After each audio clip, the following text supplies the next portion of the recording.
Pemirsa, pemerintah Kota Banjarmasin telah menghabiskan anggaran sekitar 70 miliar rupiah untuk menangani pandemi virus corona yang melanda sejak Maret 2020 di Banjarmasin. Anggaran penanganan virus corona yang disiapkan sekitar 90 miliar rupiah pada tahun 2020 masih ada tersisa sekitar 20 miliar rupiah untuk disiapkan untuk anggaran penanganan virus corona hingga akhir tahun 2020 nanti.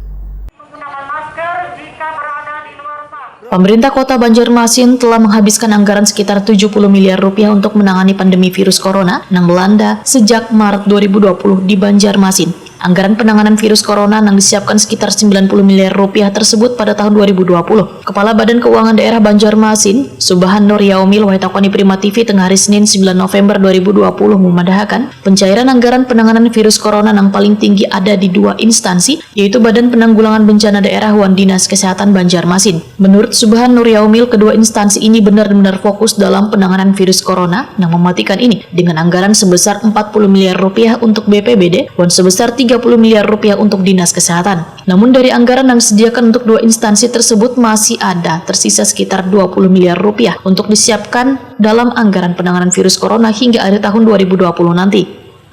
Apa saja Pak, pembeliannya atau kayak apa Pak dari BPBD? Dari BPBD itu untuk ini kan apa namanya tim operasional perwali gitu.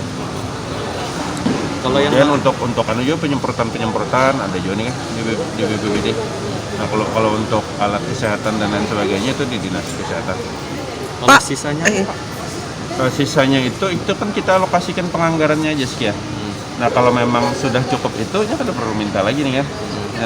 Nah kecuali memang ada yang harus ditanggulangi lagi. Nah, tapi saat ini dengan anggaran yang sudah kita keluarkan mungkin sudah cukup untuk menangani masalah COVID sampai dengan Desember kan. Dan mudah-mudahan COVID nih jangan kembali melanda anggarannya meningkat lagi gitu. Sementara itu di Banjarmasin, wahini kasus terinfeksi virus corona mulai melandai. Bahkan tidak ada lagi wilayah yang ditetapkan berstatus zona habang. Sesuai data dari Gugus Tugas Percepatan Penanganan COVID-19 Provinsi Kalimantan Selatan, total terkonfirmasi positif virus corona di Banjarmasin sebanyak 3.540 orang, sudah dinyatakan sembuh 3.142 orang, dan meninggal 164 orang.